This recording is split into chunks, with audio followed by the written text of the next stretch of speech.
أعوذ بالله من الشيطان الرجيم. بسم الله الرحمن الرحيم. وكذب به قومك وهو الحق قل لست عليكم بوكيل. سورة الانعام 66 نمبر آیات. وكذب به قومك او نسبت د دروغ کوي دی عذاب ته قوم ستا. نبی علیہ السلام تعالی وی مخکې ته عذابونو باس تیر شو. درې قسم عذابونو ذکر هلته شوی و چې کله تاسو الله تعالی د دین مخالف شئ، د شرعي احکامو باندې عمل نه کوئ، د هغې مخالفت کوئ، په تاسو باندې به درې قسم عذابونه راځي. د هغې بحث پرون من کړی و. د بره نه عذاب، د خپورو طرف نه عذاب، او تاسو مختلفو نظریو خلکو سره ګډوډ کېدل او جنګونو باندې اخته کېدل، خانه جنګیانې رابرسېره کېدل، په دې عذابونو به تاسو اخته کېږئ. بیا موږ دا ویلو چې په دې کې دا دوه عذابونه اجماعي طور معاف شوي دي او انفرادي خاص ځایونو کې کېږي جو ټیک ته کېږي به. خو دا یو عذاب دا بالکل معاف شوی نه دی، دا همداسې پاتې شوی دی چې د امت انتشار، اختلاف او دغه ګډوډ کېدل او جنګونه جوړېدل، دا دعا د قبول شوې نه ده. اوس دې ځای کې الله تعالی وایي چې نبی علیه السلام درستا قوم دا عذابونه دروغ ګڼي او چې دا عذابونه نشي راغلی، دا نه وي. د اسلام په مخالفت په وجه، د ګناهونو په وجه باندې عذابونه نه راځي. وایي ستا قوم عقیده دا لري. قوم نه مراد یا قریش دي یا غون عرب تی مراد دي. وهو الحق، حال دار د عذابونه حق دي، دا برازي، دا الله تعالی مقرر کړی د ګناګارانو د مجرمانو لپاره. قل تو ورته وای لست علیکم بوکیل، چې زنه يم په تاسو باندې ذمہوار.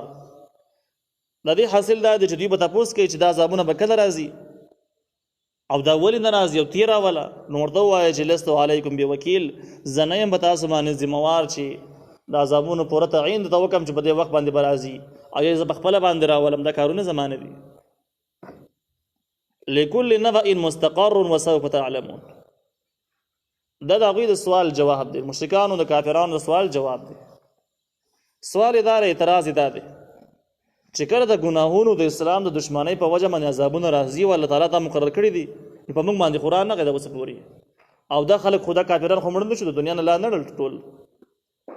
نو د عذاب چې کوم عذابونه یادې نو کې دا راتلې نو اوس به وخت راغلی به ختم کړي، موږ ډېر ګناهونه وکړل، مخالفتونه هم کړي دي، عذاب رانغې نو معلومیږي دا چې د عذاب به نه وي. دا د کافرانو اعتراض. الله تعالی د هغې جواب ذکر کړی دی. لکل نبأ مستقر، چې د هر یو خبر دپاره یو وخت دی. عذابونه به لازم راځي، په خپل ټیم باندې راځي، بې ټیمه نه راځي، په خپل وخت باندې راځي.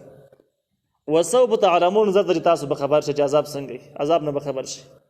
نو د اولنې د سوال جواب شو چې عدد الله تعالی په علم کې موجود دی، خامخبر راځي، عذاب به راځي. او دویم وارننګ د دې حالاتونه به خبر شي، یعنی څه مطلب تاسو به په خپلو سترګو وینئ، به تاسو باندې به راشي، عملي طور به تاسو باندې راشي وبینئ. وإذا رأيت الذين يخوضون في آياتنا فأعرض عنهم حتى يخوضوا في حديث غيره. دې ځای کې د مجلس احکام ذکر کیږي چې سړی مسلمان دی، ایمان او اسلام قبول کړی، د نور احکامو سره سره به د مجلس د آداب هم خیال ساتي. او د مجلس احکام دا دي چې وداسې محفل کې به دا سړی نه داخلېږي چې هلته کې د الله تعالی په آیاتونو پورې د آسماني احکامو پورې ملنډې کېږي. یعنی کوم ځای کې د شاعر الله سپکاوی کېږي، خلک لګیا دی د ګیري پورې ملنډې کوي، خلک لګیا دی میا ملا محراب یادوي، سپک سپکې یادوي چې یاره دا خلک چې کوم دی داسې شو هغه شو، اسلام د خاطر نه. دغه شان د کې احکامو باندې اعتراضونه کوي چې دا پخواني احکام دي او دا جهالت د دور خبرې دي، دا ترقۍ ته رکاوټ دي، دا دی هغه دي، دا خبرې کوي. نو دا باس چې کوم دی، کوم ځای کې دا باس کېده، نو مؤمن مسلمان له پکار دا دی چې دې ته نه داخلېږي. د شاعر الله په توهین باندې، د اسلامي احکامو مخالفت په وجه باندې، سپکاوي په وجه باندې، دغه شان الحاد چې کوم دی، چې کوم ځای کې د احکامو خلاف الحاد کېږي، یعنی غلط تعویلات پکې روان دي کېږي، نو مسلمان باندې فرض دی چې دغه ځای کې به داخلېږي نه. نور آیاتونو په بل ځای کې به راشي چې که تاسو د دې باوجود هم کېناستئ، د محفل کې کېناستئ، نو فإنکم اذا مثلهم، تاسو هم د هغوی په شانته کې شوئ. چا چې دا محفل جوړ کړی دی د ګناهونو محفل، تم پکې دغه شانته کې شوئ. ابن عربي په احکام القرآن کې لیکلي دي چې د دې نه مستقله قاعده مسله دا معلومیږي چې کوم عمل په خپله باندې ګناه جرمي، نو د هغه ګناه عمل چې څوک کوي نو هغې په خوا کې کېناستل هم جرم و ګناه شمارېږي. نو د ګناه کوم کس ګناه کوي نو دغه ګناهګار په خوا کې کېناستل دا هم جرم دی د ګناه. وایي دا مسله نه معلومه شوه. د دې نه ډېر مسایل معلومیږي. لکه په دې زمانه کې موجوده نشریاتي کم ټي وي چې د انټرنیټ نور شیزونه دي، بلکې اهم شی پکې ټي وي او ویسیا دا بلاګان دي چې خلک به خبرونه ګوري، داسې نور فلمونه پې ګوري. نو ځینې خلک داسې چې هغه شوقي ته وردا نه ګوري، هسې ناست دي او بس خپلې تسبیح اړوي او ناست دي. ځینې خلک داسې وایم چې ما خپل ذکر کوه، خو د ذکر نه ما خو ذکر پرېښی نه دی. دا کار ګناه ده چې کم کار د ګناه وي نو ګناه په ځای کې ناستل ګناه وي. نو که خبرونو کې نور یې سم نه وي نو کم از کم داسې ښځه خو به راښکاره کېږي چې هغې به میک اپ کړی او راښکاره شوي خبرونه به وایي، هغې ته به کتل حرام ناجایز وي. کم از کم دومره خو به وي چې نور پکې هېڅ سم نه وي، د اسلام سپکاوی پکې ونه شي، عیاشي په حاشي پکې نه وي، نو دومره خو به لازم کېږي. نو په داسې محفلو کې کېناستل منع دي او چې څوک پکې قصدان کېناستو دغه مجرمانو په شان ته کې شو. دا به ډېر دینداره سړی نور، خو دې ټایم کې حکم یې د دغه مجرمانو په شان ته کې شو، د هغې په شان ته کې دی تر څو پورې چې توبه نه ایستلي. نو دا وړه مسله نه ده چې د اسلام په سپکاوي په محفل کې سړی خاموش ناست دي او هېڅ غږ نه کوي، نه مخالفت کوي، نه تپاسي. الله تعالی وایي وَإِذَا رَأَيْتَ الَّذِينَ هر کله ته ویني هغه کسان یخوضون فی آیاتنا چې هغوی ننوتلي زموږ په آیاتونو کې. خوض دا اوبو ته دنګل او غوپه وهل ته ویله کېږي، د خپله لغوي معنی ده. په قرآن کې چې کوم ځایونو کې استعمالیږي نو په عبث خبرو کې مشغولېدل، هغه ځایونو عبث خبرو کې مشغولېدل د دې معنی راځي. اکثر ځایونو کې په دغه معنی سره استعمالیږي چې کوم ځای کې سړی داسې کارونه کوي چې د هغې څه فایده نه عبث کاري، نو هغې ته حوض ویلی کېږي.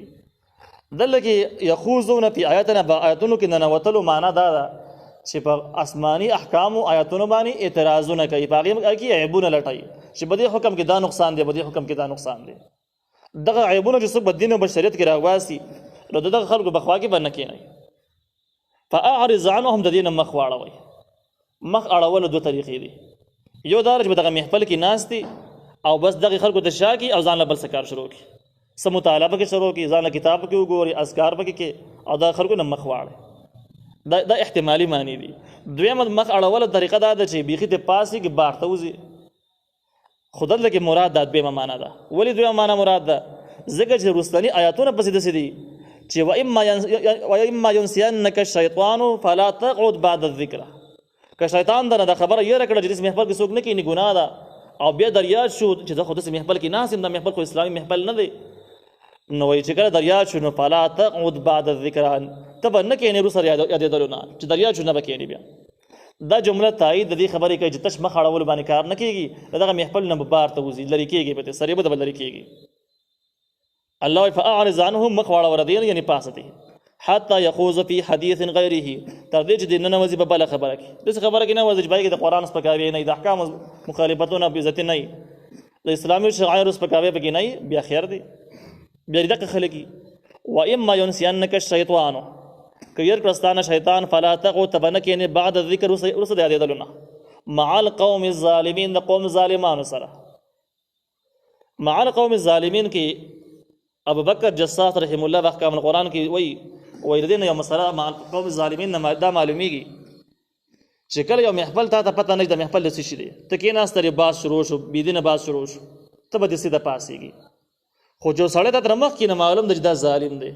ظالم معنا مخکې من کړې ده، د آسماني دین او شریعت مخالف سړی دا غټ ظالم دی. ان الشرک لظلم عظیم، د الله تعالی د دین مخالفت لوی ظلم دی. مخلوق باندې ظلم دا هم ظلم دی.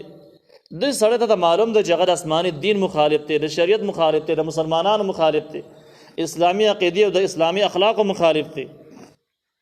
او یا دغه شان دی کې ظالم وحشي اجرتي قاتل دی، دی پیژنې چې دا سړی ښه سړی نه دی، د ده نه معاشره کې یو ناسور جوړ شوی دی، هېڅ دینداري او خیر خبرې پکې نشته. نو دا خلک چې تا وپېژندل نو د دې سبب بالکل نه کښېني، دې ته به نه ګوره چې دې بېدینه باز شروع کړی دی که نه دی شروع کړی، او یاره په بله خبره کې ننوتلی دی نو په دې وجه کې کښېنم نو خیر خبره ده، وایي دا خبره نشته دی.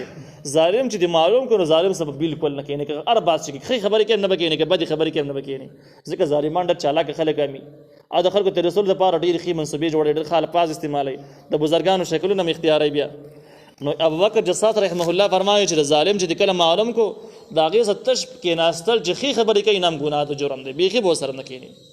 او ظالم چې تا معلوم کړو نو هر وخت امکان لري چې خپله بېدیني را برسېره کړي، تا خطا کړي. نو د دې نه وروسته وایي دا مسله معلومه شوه، هغه خلک چې د داسې خلکو حمایت کوي چې هغه خلک د اسلامي نظام د اسلامي عقیدې بیخي نه دي قایل، سریبو د قایل نه دي، د هغې په شکل کې اسلام نشته، د هغې په عقیده کې، په اخلاقو کې، په هر څه کې هېڅ اثار پکې د اسلام نه معلومېږي. د هغې د خدمت دپاره، د منډو تللو دپاره، د نشریاتو دپاره او د هغې په زنده‌باد او مرده‌باد خپلې مرۍ شنې کړلې او بدل بدل جامې ورته اغوستلې او ګډېږي ورته، د دې خلکو په الله تعالی په نسبت باندې سهلي چې تش کېناستل چې تا وپېژانده نو کېناستل ورسره منع دي. دا دومره قصې دا به څنګه وي؟ نو د ظالم سره کېناستل، تش کېناستل منع دي. د دې تایید د سورة الشعراء د یو آیت نه هم کېږي چې ولا ترکنوا الی الذین ظلموا فتمسکم النار. ظالم طرف ته معمولی هم نه مایل کېږي، ګنې الله تعالی هم د جهنم ورته واچي. او تفسیر جلالین مغله کړله چې ظالم ته میلان دا دی چې ظالم کله ته دا نوم اخلي نو په احترام سره یې واخلي. لکه زموږ پښتو کې د سیب خلک احترام دپاره استعمالوي، دغه شان خلک ورته سر وایي، نور احترام نومونه شته دی. دغه احترام نومونه ظالم دپاره اخیستل دا ظالم ته میلان دی، او دا میلان چې دی وکړو نو فتمسکم النار، الله تعالی به د جهنم ورته اچي. دغه شان کې د ظالم صفایي بیانول چې دا ظالم نه، دا ښه سړی دی، د ډېر نیت ښه نیت یې کړی دی، ارادي ښې دي، خو په الحال موقع نه ده، په دې وجه باندې شی وران دی، یعنې کار یې ښه روان کړی دی. د ظالم صفایي بیانول تفسیر جلالین وایي دا هم ظالم طرف ته میلان دی او د جهنم اور مستحق دی دا سړی. نو مع القوم الظالمین کې احکام القرآن په حواله باندې دا مسله شوله چې ظالم د کله معلوم کړو، ظالم تعریفونه مخکې مو وکړو، هغې څه په هېڅ صورت کې کېناستل منع دي، د هغې حمایت په هېڅ یو صورت کې ممکن نه دی. وما على الذين يتقون من حسابه من شيء ولكن ذكرى لعلهم يتقون.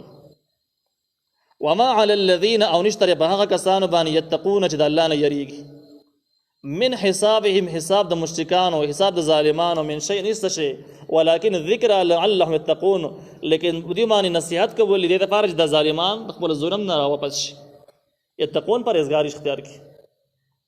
د دې آیت شهر نزول دا دی چې کله د اولنۍ آیت نازل شو چې تاسو به د ظالمانو سره بالکل نه کینئ، نو صحابه کرام ډېر په تشویش کې شو. دا آیتونه چونکې د مکې د فتح کېدو نه مخکینۍ خبرې دي، د هجرت نه مخکینۍ آیتونه دي، هجرت لا شوی نه، د هغې نه وړاندې د احکام نازل شو چې داسې خلکو محفل کې به نه کینئ. نو په دې ټایم کې مسلمانانو وویل چې که دا حکم د قرآن دی نو دې حکم باندې عمل کولو سره سم په موږ باندې څو خبرې رالي، موږ به د دې نه بعد حج او عمره نشو کولی، خانقاهې ته به نشو راتلی، ځکه هلته کې ظالمان ښکاره ناست دي، په لوړ لوړ ځګونو باندې ناست دي او دغه قرآن پورې ملنډې کوي، په نبي علیه السلام پورې ملنډې کوي، مسلمانانو پورې ګستاخي او ملنډې کوي، ناست او پاسي نه. نو چې کله دا مسله داسې ده نو هلته خو بیا موږ حج عمرې ته نشو تللی، بیا به نه ځو، او ځکه لاس پرې اوچتولی نه شو، ځکه جهاد خو فرض شوی نه دی، جهاد اجازه خو شته دی. نو الله تعالی به هغې د هغوی تسلۍ دپاره د وروستاني آیتونه نازل کړو چې کله ستاسو په خپله باندې پرهېزګاره یئ، د اسلام او د دین خیرخوا یئ، تاسو دغه ظالمانو سره هېڅ مینه محبت نشته دی، تاسو خپلو ضروریاتو باندې تل یئ، حج کوئ، عمره کوئ، او دا خلک لګیا دي دا بکواس کوي، نو د دې په وجه باندې الله تعالی د دوی په حساب کې تاسو نه رانیسي، تاسو بچ شئ. د دې نه دا مسله معلومه شوله چې بد محفل ته د ضرورت دپاره ته ورتلی شي. ضرورت به څنګه ضرورت وي؟ ضرورت یو دا دی چې ته دعوت دپاره ورشي، چې دا غول غوشان مه خورئ، د الله نه ویرېږئ، آسماني دین شریعت داسې وایي، تاسو اعتراضونه پرې عباس او پالتو دي او د هغې تفصیلي حلو ته راولټئ، د اصلاح دپاره ورشي، دا کار جایز دی، دا کولی شي. دویم مجبوري دا ده چې یو ځای کې داسې بکواس کېږي، ګډې وډې ویلی کېږي، خو دا د ظالمانو او وحشیانو یو قوت دغلته کې موجود وي، او که ته دغه محفل نه پاسېږي، ښکاره د باندې خلک پوهېږي چې دا زموږ مخالف نظریه والا سړی دی، او بیا ستا سر ته خطر ده، ستا عزت او مال ته خطره جوړېږي، او د خطره بیخي یقیني د شک نه دی، نو په دغه صورت کې د دغه مجرمانو ظالمانو د بحثونو ته ذمهوار نه یي، د دغې وبال ستا په سر باندې نه راځي، دا به د مجبورۍ بنیاد وي. خو امام رازي رحمه الله په تفسیر کبیر کې وایي دا خلک دوه قسمونه دي، یو خلک دا یو عوام خلک، عوام خلک یو خطا هم وکړي نو خلک پسې غاړه نه وړي، یو د معاشرې با اثره خلک دی، د هغې علما او نیکان خلک دي چې په هغې پسې خلک غاړه وړي، په دلایلو کې پیش کوي. بیا نو چې کله داسې د مجبورۍ صورت چې په هغې کې د سره د مال خطرې شته دی، عوام خلک پکې خاموش پاتې کېدی شي، دوی به خاموش کښېني نه به پاسي چې زه سر ته مې خطره جوړه نه شي، پړه کې به کرکه او نفرت ساتي خو پاسي به نه، د خپل ځان د بچاو په خاطر باندې. کم چې نیکان خلک دي او د هغې پسې خلک غاړه وړي، هغه د امت دپاره یو نمونې دي، پیشواګان دي، خلک په دلایلو کې پیش کوي، دا خلک که شهیدان کېږي هم پاسي به نه، دا به په ځای باندې دا خلک به پاسېږي، دا به کښېني نه، که څومره هم خطرې دا به پاسېږي، ځکه پانسېږي خلک به حوالی ورکړي چې د پلان کې محفل د سې خبرې کول یا پلان کې عالم پکې هم ناست هیڅ سیم نه خاموش ناست نو د سې معلومه کې د خبرې ټیک کول ځکه چې د عالم پکې څه ونه ویلو بیا امت لپاره فتنه جوړیږي انتشار جوړیږي نو عالم به د محفل کې نه کیني خطرې به محفل کې باندې کینی دا به بیا هم پاسيږي اگر چې د خطرې جوړیږي کې دې چې د شهید شي کې دې چې د ډېر کړهونه نور را پیدا شي خو امام رازي رحم الله په تفسیر کبیر کې وایي چې دا کسبه لازم پاسيږي او عوام خلک دا پکې کې نهسته شي د دې احکام دومره سخت نه دي